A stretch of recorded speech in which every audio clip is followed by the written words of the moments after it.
Assalamualaikum warahmatullahi wabarakatuh. Alhamdulillahirrabbilalamin. Bersyukur kita masih diberi kesempatan, diberi kesehatan, nikmat jasmani dan rohani, sehingga kita bisa bertemu kembali pada kesempatan kali ini.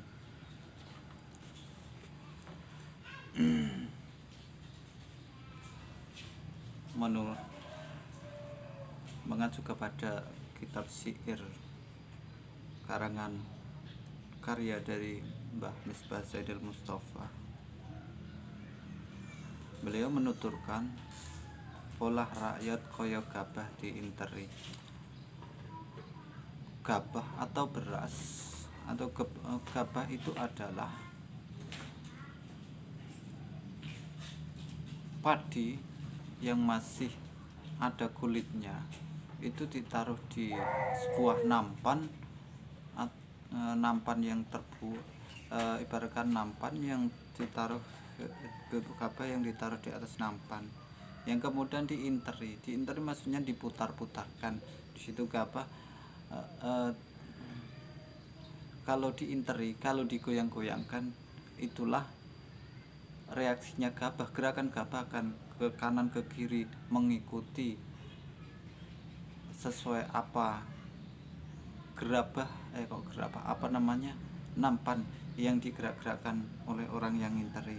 Nah, di sini digambarkan pada zaman akhir ini, tandanya adalah apabila masyarakat, penduduk, penghuni bumi ini diibaratkan seperti tingkatnya rakyat itu diibaratkan seperti gabah yang diinteri, ya ke kanan ke kiri, wis pokoknya serba gerombol ke sana, geruduk ke sana, geruduk ke sini, ke kanan ke kiri. Itu ibarat pola keadaan rakyat pada zaman akhir. Karena itu adalah sebuah tanda, salah satu tanda akan datangnya hari kiamat. Wadon campur karo lanang tanpa ciri. Yang kemudian selanjutnya, wadon campur lanang tanpa ciri. Walhasil maksudnya adalah orang perempuan dari kaum Hawa, wanita, itu bercampur baur dengan seorang kaum Hawa atau orang laki-laki tanpa mengenal batas, tanpa mengenal malu, tanpa bisa membedakan lawan jenisnya. Ya, bercampur jadi satu tanpa mengenal malu, tanpa ada bedanya, tanpa ada batasnya. Rangkul-rangkulan biasa, bonceng-bonceng, rangkul-rangkulan biasa. Berkumpul selayaknya tanpa mengenal tanpa mengenal malu, bahwa diri saya perempuan itu ada larangan untuk terlalu dekat untuk kaum laki-laki. Tapi pada waktu ini nanti memang akan benar-benar tiba, memang akan ada saatnya. Sekarang pun kemungkinan sudah ada, tapi mudah-mudahan jangan anak keturunan kita. Selanjutnya, endok cecek podo netes dadi macan. Endok cecek podo netes dadi macan. Ini dalam bahasa Jawa, telur cicak pada menetas jadi macan. Ini adalah ibarat kata saja, ibarat kata-kata saja. Memang selama ini kita tidak menemukan telur cicak yang menetas. Menetasnya itu lahirlah harimau, kan tidak, kan belum pernah ada. Ya, bisa jadi ada kalau itu sudah kehendak yang kuasa. Karena di sini adalah kata ibarat saja yang maksudnya kurang lebihnya itu begini: endok cecek telur cicak menetas jadi macan. Orang kecil itu menggambarkan, ini adalah bahasa kias, orang kecil, orang desa, orang kampung, orang tidak berpangkat, rakyat biasa melahirkan seorang anak yang nantinya setelah anak itu besar akan menjadi orang yang hebat, orang yang berpengaruh, orang yang dipandang. Kurang lebihnya begitu. Yang selanjutnya kemudian ono macan dadi ula, anak macan dadi ula do kluyuran. Ini ibarat kata lagi, anak macan jadi ular pada keluyuran. Nah, kita juga ini adalah kata ibarat, kita memang tidak menemukan atau belum pernah menemukan ada seekor macan yang mempunyai anak ular. Ya bisa jadi kalau memang itu kehendak yang maha kuasa. Semuanya tidak ada yang tidak mungkin. Karena di sini adalah kata ibarat untuk mengkiaskan saja, anak macan jadi ular pada keluyuran. Karena di sini adalah kata ibarat saja, jadi macan itu adalah diibaratkan orang yang besar yang mempunyai kekuasaan atau mempunyai kedudukan, mempunyai kekuatan dan yang lain sebagainya. Pokoknya serba ada dan serba bisa, serba mempunyai kekuatan dan serba hebat dan dipandang masyarakat. Macan diibaratkan kalau manusia ini orang hebat itu, orang besar itu mempunyai anak, tapi anaknya itu ibarat seorang ular, ibarat menjadi seorang ular yang tidak tahu dia itu anaknya orang hebat, tapi dia tidak anaknya orang besar itu seling kelayapan atau keluyuran, jalan ke sana ke sini. Ibaratkan ular ya, apa istilahnya kalau di bahasa Indonesia kan telesar itu. Iya, keluyuran, sering keluar ke sana kemari.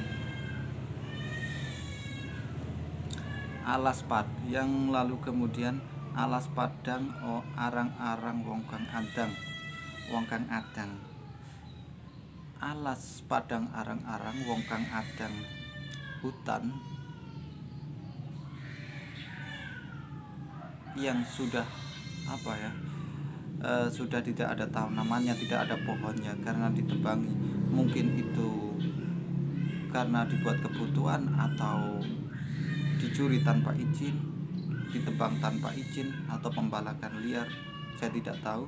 Yang jelas ini adalah salah satu tanda akan datangnya hari kiamat. Hutan itu menjadi padang, menjadi terang, tidak ada tumbuhannya, sehingga menjadikan orang itu jarang, tidak ada orang yang memasak pakai kayu. Kalau zaman dulu kan banyak orang yang memasak pakai kayu, karena sekarang sudah tergantikan oleh LPG. Mungkin memasak nasi pakai kayu masih ada di pedesaan-pedesaan sana, tapi jarang sekali walaupun di desa. Jadi nanti salah satu tandanya adalah hutan itu menjadi terang tanpa adanya pohon dan tumbuh-tumbuhan, karena tumbuh-tumbuhannya habis. karena pohon-pohon kayu di hutan ini habis, hutannya menjadi terang, yang menjadikan orang itu tidak memasak. Arang wong kang adang akhirnya jarang sekali didapatkan, walaupun di desa, orang yang memasak pakai kayu. Kurang lebihnya begitu. Kumandangi bumi iku padha ilang. Kumandangi bumi iku padha ilang. Kurang lebihnya keseimbangannya bumi itu pada hilang. Ya karena tadi pepohonan itu sudah pada habis, baik di hutan maupun di desa-desa. Banyak yang hilang, banyak yang tumbang, karena pepohonan itu adalah salah satu keseimbangan bumi.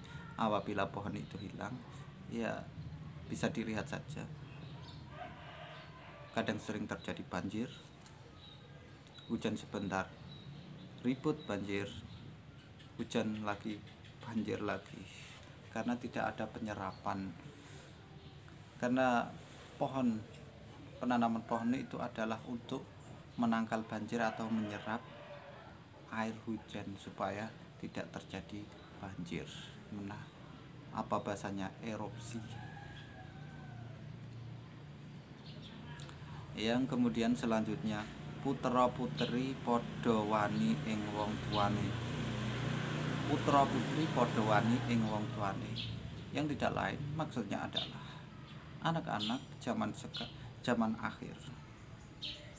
Kalau sudah ada putra dan putri, anak laki-laki ataupun perempuan, itu sudah banyak yang berani kepada orang tuanya, berani melawan orang tuanya, membantah orang tuanya, atau dan yang lain sebagainya. Jadi itu adalah termasuk salah satu tanda hari kiamat. Yang kemudian lanjutnya lagi, orang gubris tutur bener dadi tawa. Orang gubris tutur bener dadi tawa. Orang gubris tutur bener dadi tawa.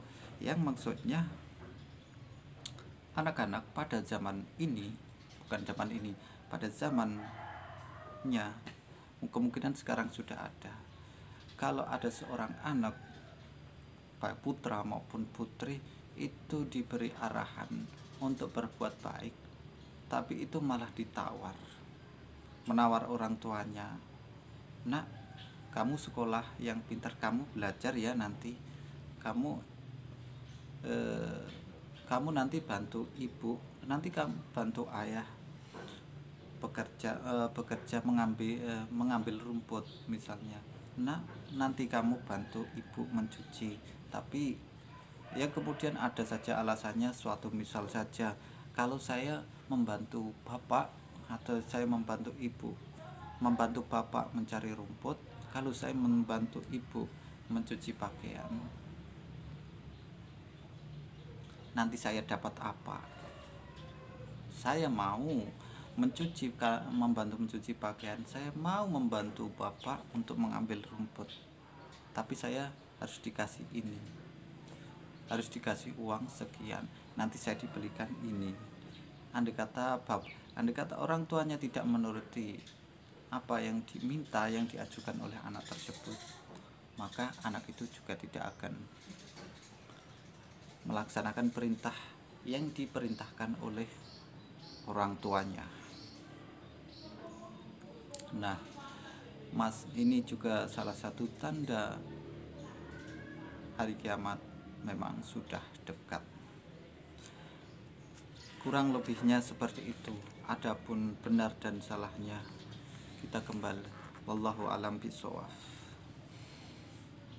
Yang penting kita tidak ngawur untuk melaksanakan kehidupan ini. Mungkin cukup sekian dari saya. Apabila ada salah dan khilafnya, mohon maaf yang sebesar-besarnya, karena juga masih sebagai manusia biasa, jadi tidak bisa luput dari salah dan dosa. Akhirul kalam, wabillahi taufik wal hidayah. Assalamualaikum warahmatullahi wabarakatuh.